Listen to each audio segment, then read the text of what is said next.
Welcome to the Glenn Beck program. We are pleased to have on another U.S. Senate candidate. This one is retired U.S. Army Brigadier General Don Bolduc. And he was, 13 points behind?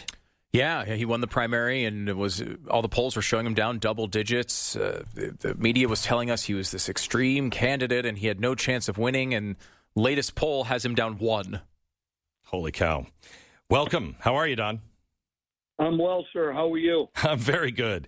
So tell me what the difference is between you and explain to America, is a New Hampshire Republican, what does that mean?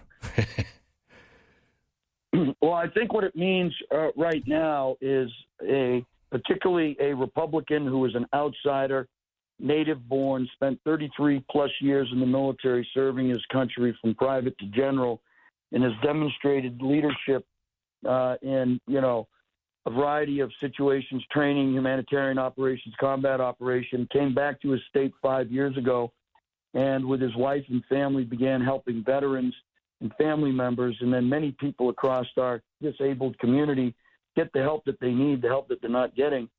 What they see is me as an outsider, someone who's not a career politician, someone who's not going to heed to special interests, lobbyists, and the wealthy political elite, and is going to go down there and do what our founding fathers wanted senators to do, and that is be an ambassador to the state in which they come in Washington, D.C., to better the lives of Granite Staters, and for me in particular, and Americans. And it's message over money right now, and she has voted 100% with Joe Biden's failed policies and 96% with Chuck Schumer and the Democrat. So people want an outsider, and they want someone who's going to go down there and fight for the future of their children and grandchildren and their current livelihood, which they're having to make choices between heating and eating, and retirees coming out of retirement to have to get jobs in order to maintain a standard of living they didn't have to maintain 2 years ago. So you are talking about the big issue with you seems to be heating and eating, and what causes this? What is it that the Senate could do that would reverse this or stop whatever's causing it? What is it? Well, I think what it is reversing the bad energy decisions that Biden has made and that the current Democrats have endorsed 100%. That's what the inflation is linked to. And in August, Senator Hassan, along with the other Democrats, voted against expanding our petroleum and natural gas, expanding that so that we could buy down inflation, we could buy down heating costs, natural gas costs, costs at the gas pump, costs in the grocery store. And as it stands now, those are going to double in December. So we need to go down there and do the exact opposite, because this inflation that people are feeling is tied directly to energy dependence. And we need to do what the previous administration did, and that is invest in energy independence. And we can do that. We can do that by reinitiating the XL pipeline, by expanding exploration, by expanding fracking, by drilling. That opens up the permits and leases. Right now in New England, this winter, we have been warned that with the natural gas shortage, from a normal 18 billion cubic feet that comes to New England, we're only going to get 2 billion cubic feet. And that runs our electric grid. And that is going to cause blackouts. And children across this state in a climate that gets below zero, and in some areas of New Hampshire, 40 below zero, and they're not going to have heat, they're not going to have electricity, they're not going to have the means to buy food or put gas in their cars and trucks to get out and move snow and get from point A to point B. The misery index is going to be extremely high here in the Granite State and across the country, and this is the fault of Senator Hassan and the way she's been voting, and Granite Staters know it, and they're looking for an outsider to go down there and did what he did in the military, and that is fight for this country, fight for its freedoms, its liberty, its economic prosperity, and its safety and security.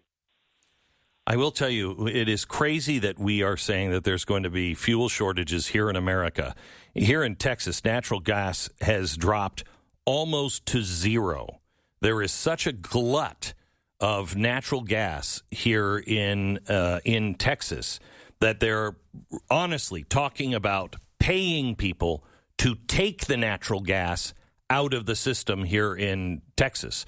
Nobody's getting it. Nobody's buying it right now, right. And it's plentiful in Texas. This is insanity that this is going on. It is insanity, and it's designed ultimately for continued government control through fear and uncertainty across all our institutions: family, religious, political, military, economic, to get people to be, dependent upon the government and not independent, because we're on this bad road away from our great constitutional republic, away from our values and our principles and our God-given rights that we're supposed to protect. This is what's been happening over the last 40, 50 years, and now all the caution signs for that are in the rearview mirror, and we need to get out ahead of this, and we do it in 2022 by sending a message to Washington, D.C., and to the current President of the United States that enough is enough. We want our livelihoods back. We want you out of our business, and we want to live our lives free and fair with little government interference. We're talking to former Brigadier General Don Bolduc. He is running for U.S. Senate out of New Hampshire. I will tell you, when we checked into you, Don, a couple of the guys that work for me who have pretty extensive military service, I asked them, can you get the first look on him? Let me find out who he was. They came back and said, very impressive career. Let me ask you a military question. The 101st Airborne has just been sent into Romania. They're 3 miles from the Ukrainian border. I don't know what our president is thinking, but I don't think the American people are for a war with Russia. Is this a concerning sign to you that we've just sent the airborne over there? First time in 80 years? Yes, sir. It's a very concerning sign, because that's how it starts. It starts first by not having a plan, allowing something like this to happen, because we have weak foreign policy across the board with our military leadership, our State Department, the B team over there in the White House, National Security Council staff. They have absolutely no idea what they're doing. They opened up the floodgates for these type of provocations with their debacle withdrawal from Afghanistan. They emboldened China, Russia, North Korea, Iran. They caused this. They didn't do anything about it. They watched it. They continue to watch it. They continue to throw money at it, step one. Step two, now we're just going to send a light infantry division over there. A light infantry division, by the way, which is the first step to dipping our toe into putting boots on the ground, conventional boots on the ground, which is where none of us want to go. If we would just get tough with Putin and just completely shut down his energy capability, we would bring the Russian people to the table. They would say enough is enough to him. The Politburo would say enough is enough to him, and we would drag his butt to the table and broker a peace deal, and we wouldn't have to foot the bill. This is very dangerous, sir.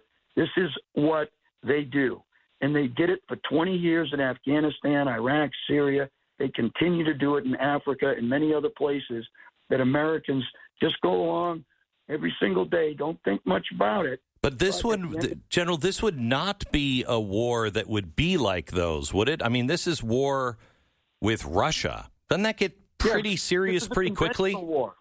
Right. This is a conventional war that will escalate all the way across Europe. And one that our military, I would remind everybody, has been rated weak, incapable of conducting a ground war. We went from marginal to weak, according to the Heritage Foundation study, from 2022 to 2023. We don't have the Navy, the Air Force, the ground forces, the logistical capability. Heck, our service members have been spending more time on CRT, gender training, and pronouns than they have shoot, move, and communicate.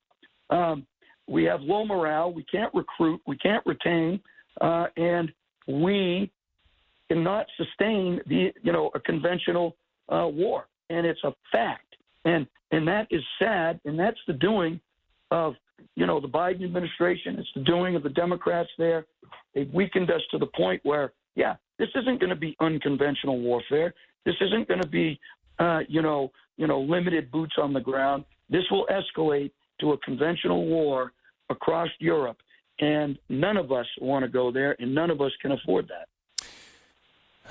Don, thank you very much. Former Brigadier General Don Bolduc, he is, again, running in New Hampshire. How does somebody get involved with your Senate campaign? Oh, thank you for reminding me on that, sir. You go to donbolduc.com, and let's face it, I got a $30 million Democrat candidate getting money from special interests and lobbyists, and I have $1 million budget.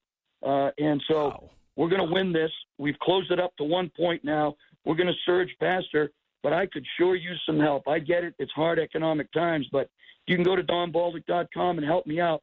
It would be greatly appreciated. Anything helps. And thank you for allowing me to plug that, sir. You bet. Don, God bless. Good luck to you. Thank you so much. U.S. Senate candidate Don, B-O-L-D, Bolduc, U-C, Bolduc, donbolduc.com. I liked him. Do you like him? Yeah. He seemed just like common sense. He's like, this is stupid. It seems like a military guy and no nonsense. Yeah. And, it's tough when you're dealing with some of these candidates and these races to put up with the nonsense. So I'm glad, Boy, would that be? That's the race. That'd be a sign of a red wave. I mean, a tidal wave. If he gets in, not that he's a better or worse candidate. It's just that's New Hampshire. Yeah, I've had that as lean Democrat for a while, and I think it's ready to move into toss-up category. We're there. Wow. I mean, the last two polls that have been out with 1 point and 3 points, and this is, by the way, another one of these races that the mainstream told you give up on. We're not putting any money into it. We're going to ignore it. This guy, he's too extreme for New Hampshire. Well, I don't know. The people of New Hampshire don't seem to think so.